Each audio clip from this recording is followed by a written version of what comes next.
Is there a significant return on investment by purchasing fill in the blank, whatever EUC it is you plan on purchasing? So I'm in traffic, and this is basically rush hour.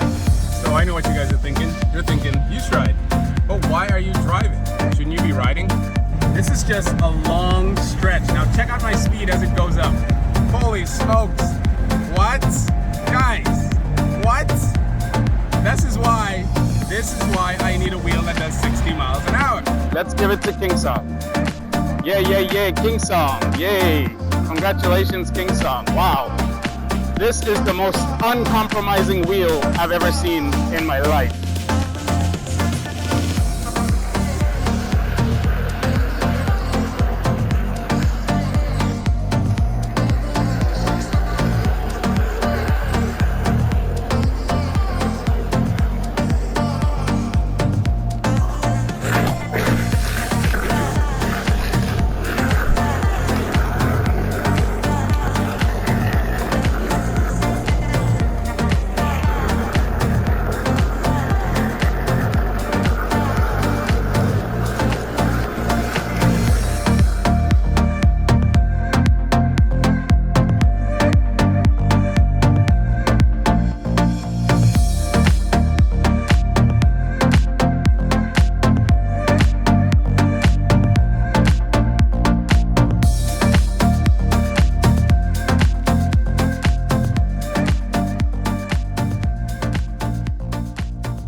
How's it going, e-riders? How's it going, riders? Now, before you purchase your next EUC, I think it's important to ask this particular question, especially for veteran riders, people who've been riding for a while. Is there a significant return on investment by purchasing fill in the blank, whatever EUC it is you plan on purchasing? Now, obviously, there are more than one questions to ask, but let's deal with this first one. So in my case, I own an automobile, like many of you do. It's huge, it's fast, luxurious, comfortable, but it needs maintenance, cleaning. It's dirty right now. It needs oil change, tire rotation, inspection, parking. The list goes on, it never ends. The worst setback for me though, owning an automobile, is traffic. Morning and afternoon, lots and lots of traffic every single day. This literally eats minuscule life points away from my being every day, 5 days a week per year. That translates to what? Lower testosterone drive, an angrier man, less hopeful about many things in life, and basically a shorter lifespan in the grand scheme of things. Not too good. Now, if you already own an EUC, you already know the answer to this problem. It's simple. You just get an EUC. But there are many other EUC riders out there already, and they own many EUCs. But how are you going to justify yet another expensive purchase? We're talking $4,000. How are we going to justify this? Okay, so the first way we can look at it or justify it is by asking questions based on what is being presented and what we already know about, the environment of just owning an EUC, So here's what I mean. Simple questions like, do I need more range? Do I need more speed? What's the average speed of traffic in your specific city or town? Do I live in a rural area where travel is essential, or is a daily thing? The truth is, range of any EUC will be affected based on where you live. If you live in a small city, for example, the range might not be an issue as much compared to, a bigger city. It's pretty much predictable with the stop-and-go traffic, people, distance, the size of the city. So all of these are just basic examples of what will determine what type of EUC you should purchase. But these are all subjective variables. Example, I'm a city rider, but I love occasional long-distance ridings without the fear of range anxiety. So I'm in traffic, and this is basically rush hour. And you can see that on this beautiful stretchy road with not many lights, traffic is about, I don't know, what is it? 33, 34, down to 0 miles an hour. So yeah, if your city is typically like this on a daily basis, then honestly, a long rangy wheel wouldn't be a bad idea. And a short rangy wheel wouldn't be a bad idea. And the wheel that doesn't have so much speed is not really a bad idea. But then again, if you want to blaze it through, because you can, you know, by jumping out in that bike lane right there, you'll be all right. You'll be good. But I'm wasting a lot of time right now. I'm literally wasting a lot of time right now being in traffic, being in this car. So I know what you guys are thinking. You're thinking, UStride, but why are you driving? Shouldn't you be riding? Honestly, yes, I should be riding, not driving right now. But you know what's going on? My high-speed MSP is dead. Off the line, I tried to torque it and the capacitor blew. So I'm left with my torque version MSP, which is great, but it's really for off-roading. I use it for off-roading only because 40 miles an hour is not enough for me, especially on these windy roads. Look, I'm already doing 37, 38, 40 miles an hour in a turn. You know what I'm saying? So what I've found is in Boston, 45 miles per hour seems to be adequate. The high-speed MSP was highly capable of doing that. The issue with the high-speed MSP is that it has no range. 1,800 watt hours on a beautiful, beautiful day. You know, on a beautiful day, beautiful hot. Well, today's not so hot. Today, what's the temperature? It's about 77 degrees Fahrenheit. That's perfect for any wheel, really. But that's the real reason. That's the real reason. What's my hair doing that? That's the real reason I don't want to drive my MSP torque version. I live about 15 miles away, and most of that is literally stretches. It's just stretches. The torque version MSP, 1,800 watt hours, I would have to be driving at around 30 to 35 miles per hour in order to maintain a good enough battery percentage in order to make it home. I'm that type of guy. I love to push my wheel. You know what I'm saying? Having a short range wheel on a long commute can be daunting. I need a long range wheel with a lot of power, with a lot of everything. You know what I mean? You see this stretch down there? That's a beautiful stretch, guys. That's pretty much how it is for me going to work. Everything is long. Look at this stretch over there. Everything is long. Look at this. Now, look at me. I'm driving. What's the speed? What's the speed? Probably around 30, 40 miles an hour. 40 miles an hour, easy. Guys, you honestly think I can hang out here, hang out with a lesser wheel that does less than 40 miles an hour here? I mean, I can. Bikes do it. 44, 45, see? So a Sherman or a high-speed MSP or any wheel that does 45 plus is perfect for my commute, but I don't know where you live. So these are all factors we kind of have to take into consideration. And of course, we cannot forget the main factor of all is enjoyment. Is it fun? If it's not fun, then forget about it, dude. You're gonna have a very boring commute. Now, what I really want to show you guys is this street right here. This long street. Oh my gosh. This is just a long stretch. Now check out my speed as it goes up. Holy smokes. What? Guys, what? This is why I need a wheel that does 60 miles an hour. Because I need to keep up with traffic. And this goes on. This just keeps going and going. Now granted, there is a bike lane over there, so you don't have to feel pressure to drive fast or ride fast. But look at this. Look at this. 57. Easy. Holy moly. And just like that, we're back in traffic. Guys, I would have been blazing here right now, but we're back in traffic, which is inevitable if you're in a car. EUC. So, you know, in the past, I used to complain about the weight of the Sherman, for example. Beautiful wheel, very practical, holy smokes, except in the weight department. But by today's standards, it doesn't seem to matter because the weight of EUCs seems to be going up and up. So that doesn't seem to be a factor anymore. It seems like the lightest weighted wheel right now that's being offered is the KS20. Surprisingly, it's 66 pounds, something I actually don't believe considering the battery, the weight, and all the features. But I got this information from UCO. Now, Ewheels.com presents a different weight, which is at 77 pounds, equaling the Sherman, which makes sense. But either way, the weight of these EUCs are not coming down. It doesn't seem so. All right, guys, so I'm back to my favorite place that I just found recently. Yeah. Woo!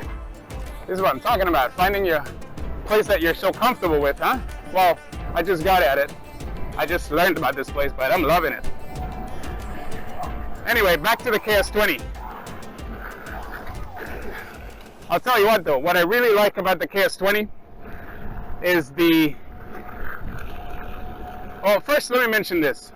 It does not seem, like I said earlier, that these wheels are going to get any lighter. It just doesn't seem like it at all. No new battery technology seems to be on the horizon. And if it is, it's still in research. And as you know, with anything new, it's going to be very expensive initially if released in the market. So we're not expecting anything pioneering or innovative anytime soon. Let's just hold that L. Now, the bare bones design of the KS20 makes sense. It makes sense because not only is it bare bones, but the enclosure of the battery, which apparently is the body as well, seems to be rigid, seems to be a very strong structure that in case of a crash will be able to pretty much handle itself pretty well, in my opinion. That's what it seems like. Let me know what you guys think. But I think that's the plan. Kingsong, if I were to assume how they went about the design, is that they figured out, listen, we want to enter that realm of performance, but if we do the way we're doing it now, like with the 16X, we're going to have to figure out a way to compromise somewhere. And I'm very glad that they compromised with, by not adding more body to the unit. That makes a lot of sense. Yeah, so I'm very glad. And now another thing is, like I said, it encloses the battery, but unlike the S18, it seems like that body enclosure is so complete that the suspension system seems to be hidden within that enclosure as well. What's the benefit of that? Less maintenance, if you think about it, if I'm correct. Because like I said, the S18, the spring or the suspension part seems to be exposed to the elements, whereas this one is completely enclosed.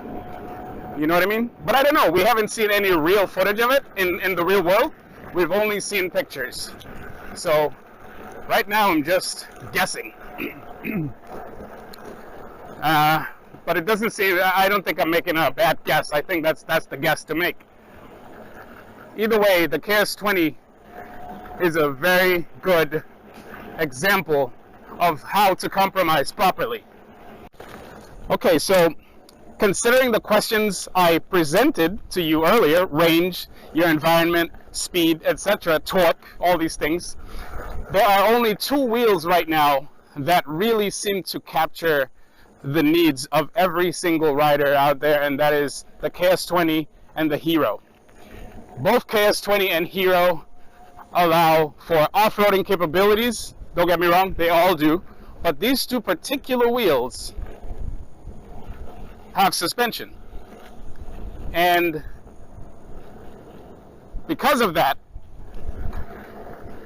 it makes them the ideal choice, the ideal decisions. Now, it's kind of interesting because for the first time, Galway is not really competing with speed. Galway is not really concerned with speed for the very first time. That's very interesting. The speed of the Hero is about 35 plus, according to what I read. And the Hero is 44.5. That's very, the KS20 is 44.5. That's very interesting. For the first time, Kingsong seems to be leading in terms of ultimate performance. So let's give it to Kingsong.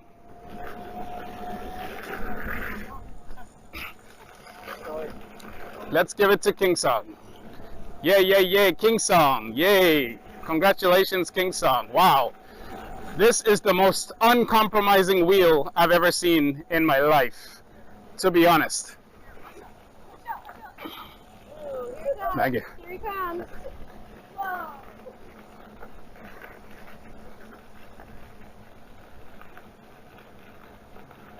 Now, I can also say that Gotway, or Bigode, did not compromise with the suspension. As a matter of fact, where speed is concerned, I'm not too worried about it because I think Gotway did not have that in mind when they built the Hero. The primary concern was the suspension. 80, I believe it was 80 pounds or 88 pounds. Either way, we're going to talk about it in a little bit. Now, if there's any wheel I'm going to choose, it has to have performance. That's without a doubt. There needs to be torque. There needs to be speed. There needs to be range. And now it seems there needs to be suspension. Not really. But it seems like this is becoming more and more of a necessity the more they dish it out. Let's give Gotway some credit here because they did not ignore us when we said the EX sucked. The EXN made sense, the EX sucks. Right? Wow, check this scenery out, guys. Let's talk here for a second. Wow. Beautiful, beautiful scenery. Yeah, so Gotway, the Gode, listen to us. And it seems like we forced them. I wouldn't say we forced, well, we didn't directly force them, but we forced them by purchasing these other wheels and making crazy arguments regarding their approach to suspension and other things like the shell, etc. But I can't say much about the shell regarding the Hero. It does look like the front seems to be a malleable type of plastic. What do you think? What do you guys think? It does seem like that to me. But today I just wanted to focus on the KS20 and the Hero. And these two wheels are uncompromising. They really are. Gotway did compromise on speed, but I wonder why. Is it possible because I don't know, 1800 watt hours? If Kingston can do it, what held Gotway back from doing it? I would say the price. If we had gotten something like 2200 or 2300, 2600 watt hours, we would be looking up in the $5,000 range. So I think that's probably the reason. Why else would they cut back on speed? Let me know what you guys think. But I am very excited. I am extremely excited. My goodness, these wheels are beautiful. Now, I am very curious about the water resistance of these two wheels. We have seen videos, not pictures. We've seen videos of the Hero in the wild. You know, they poured water on it. They left it out in the rain, etc., etc. But that's not a long-term testing. That's just a video. We need long-term testing. That is how you determine if something is IP whatever rating. They can say it, but we got to see it. You know what I mean? The KS20, however, I'm very curious. Now, have there been any complaints, do you guys know, of Kingston having issues with water resistance? Is there any complaints at all known among our community? I don't know of any. So we'll have to see. We'll have to see. Oh, I turned it off by mistake. Whoa! These new gloves are pretty thick, so my sense of feel is not so great.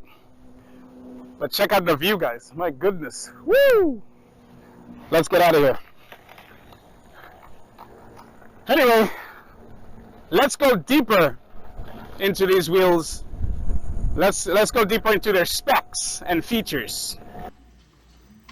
All right. Typical. All right, so that was just an example of using the KS20 as an example, but whatever your heart's desire for any of these new wheels, let it be centered around your riding habits, riding styles, whatever, and where you live, meaning how is your traffic? How are other people around you? Is it terrain? Is it asphalt? Is it stop and go traffic? Because if it's stop and go traffic and that's pretty much the bulk of your day, speed is not really gonna matter unless you just want it to want it. But remember, these wheels are expensive. So for what it's worth, these should be the two primary indicators you should take into consideration before dishing out your hard-earned monies. So that was the KS20. But now, let me compare two extremes. The KS20 and the Commander. Both wheels I absolutely want. The KS20 I want because it has everything you need. But how is that going to translate in real life? Plus, we haven't seen any video of this thing in the wild. We have seen the Commander. And for me, living in Boston and someone who likes to often travel to cities like New York, range is a thing. Speed is a thing. But New York, as we all know, have crazy roads, terrible roads. And the KS20 at 44.5 miles an hour, I'm really hoping they have a 5 mile per hour buffer, because what that means is you'll start to see tilt back similar to the V12, which stated to do 40 miles an hour, but pulled back at around 37, 38 when you really push on it. In fact, people who rode it don't recommend doing 40 miles an hour. Anyway, that's another story. Now, two different wheels, one has suspension, one doesn't, and they're designed for completely different purposes, okay? Clearly, KS20 is all around. Commander, you get what you see. Range, speed, and comfort. Because now you can add a seat, and the trolley handle is comfortable now. The wheel is huge, the tire, oh my gosh, like everything is just beautifully amazing, okay? It's just beautifully put together. Now, if we look at the specs, let's go over the specs here. We have an initial deposit of $100 on Ewheels. That's hilarious. But yeah, actually $100 is not a bad deposit. And honestly, they should keep it that low. Remember, with the Sherman was $1,000. But basically all these wheels are ridiculously expensive. I do give it to Kingsong again though for coming in at just under $3,300. That's awesome. Take my money, right? You have the Commander, which is arriving in late September. It's estimated at a price of $3,999. Let's just call it $4,000. You have tentative specs, which could change. You have 20-inch street or knobby tire, 3,600 watt-hour Samsung 21750 E-cell battery.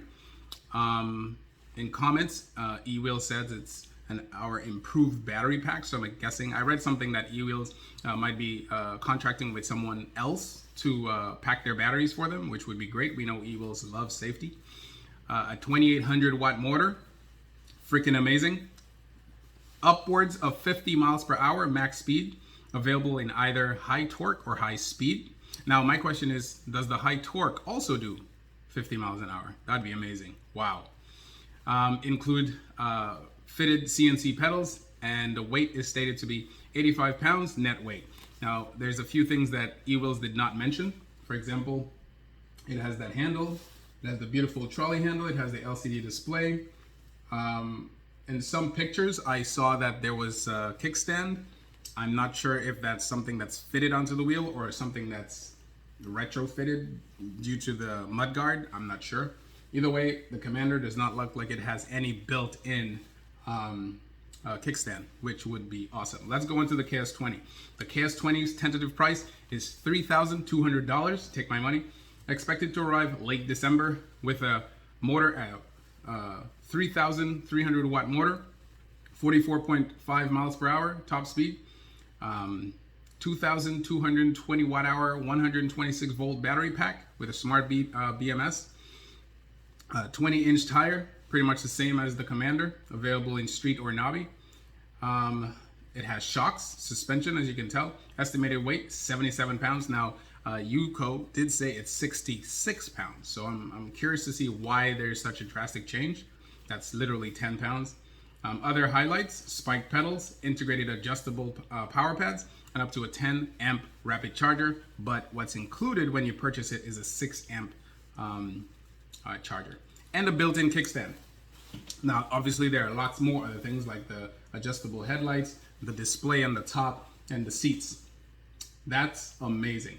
I think something else to note here, like I stated in earlier, is the enclosed metal enclosure for the battery, and as a result of that, it literally hides the suspension. Okay, or this, I'm not sure if it's the suspension or the spring, but we'll get into that later in another video. The point is, these are two different wheels for very different purposes, and from what I've seen so far in real life looks or pics with the Commander, it's very versatile, it's very strong, it's very tall. They're all very tall, to be honest, but if we go to Ewheels, we can see exactly how tall these things are. So in Ewheels, it states that the Kingsong KS20 is, let's see, 36.6 inches high. The Commander is 35.4 inches high. So the Commander ends up being a little bit shorter, not by much, literally by 1 inch. So these wheels are literally comparable in terms of dimensions, but in terms of features. So one, you have an all-around wheel. You could take it on-roading, off-roading, city, small city, big city. So for example, Boston, New York, California, with the long roads that they have. I mean, 44 miles per hour, 44.5 miles per hour is a good enough speed. Plus you have this massive battery to go with it, 2,200 watt hour battery. Now, what's interesting to note here is that you have a smart BMS. So the smart BMS, in my assumption, is good because they're not really comparing, if you were to compare it with the Commander would outright destroy, where are my stats? The Commander would outright destroy the KS20 in terms of specs, because you have a 3,600 watt hour Samsung battery from Commander, from Bigote, but there's no smart BMS to manage that battery. But on the KS20, you have a smart BMS. So my guess is that the smart BMS makes up for the lack of that extra, 1,400, holy smokes. Wow. So the KS20 is lacking by 1,400 watt hours. That's a lot of battery, okay? My guess is, even though the smart BMS is implemented in the KS20 to manage battery, I don't think that's going to help much in terms of range, because of how wide the gap is in terms of watt hour. That's huge. That's a huge, huge gap. But either way, one does, let's see, the KS20 has a 3,300 watt motor. The Commander has 300 watts more, so a 3,600 watt, it has a 2,800 watt motor. Wow, interesting. So the Commander, if you really think about it, the Commander is gonna do a lot better in terms of range and speed, because it has a lower motor, lower rating motor, 2,800 watts versus a 3,300 watt motor from KS20. So the KS20, not only is it heavy, you have a more powerful motor boasting 44.5 miles per hour. So that's going to take a toll on that battery in a long distance. Short distance doesn't really matter. Like Boston City, I could probably lap Boston probably 5 times, Dorchester to Boston, back and forth constantly, with no issues, maybe 5 times, 6 times, riding at 35 plus miles an hour. But you're looking at this Commander, which is 3,600 watt hours. Okay, that's crazy. And so a smaller motor. So that literally just translates into less power output, not in a bad way, meaning power consumption. Okay, so that's going to be interesting to experience. All right, guys, so I did not intend to make this video long, but this is something you should take into consideration. There's a lot offered here. These companies have gone out of their way to not only compete with each other, but to answer our burning desires and to give us what we really need. I think they've done a great job. Both Commander and KS20, both Kingsong and Bigote, they've done an amazing, amazing job. Gotway, as you can tell, it's not flamboyant. It's very simple. You see what you get. You get what you see, WYSIWYG. What you see is what you get. KS20 is still vaporware as of this video. I'm not sure how this is going to translate in real life, but I have confidence. I have a lot of confidence because, like I said, the enclosure just looks solid. So my main concern with KS20 was that when it crashes, you know, it's just gonna splatter everywhere because all these parts don't seem to be bolted onto anything. But if you really look closely, you can tell that they are bolted on. Something, you know, metal or some type of metal steel body. I hope that's metal or some type of plastic material that's extremely reinforced, because it just looks either strong or not. You know, there's no in between. So these adjustable pedals, for example, how are they going to hold up in a fall? You know what I mean? How do you adjust them? I would love to see how all that stuff works. You know what's interesting? There's no mudguard for the KS20 for being an off-roading wheel. It's possible that the kickstand, because if you look at the kickstand, it clearly looks like it is in itself a mudguard. But we'll have to see. We'll have to see. Guys, this was a great video. I enjoyed reviewing these wheels, you know, for what this purpose of this video is. But my mind is racing right now. How is yours? Are you guys excited? Anyway, let's see what's on the horizon in terms of the KS20. I hope it works out. I hope it does. I want it to succeed. I want it to do really well because the KS18 had a similar debut where it was beautiful, but then when we tested it, there were issues, usually with the panel, but also with the power. They took care of that. But the panel crashing, slapping that thing together.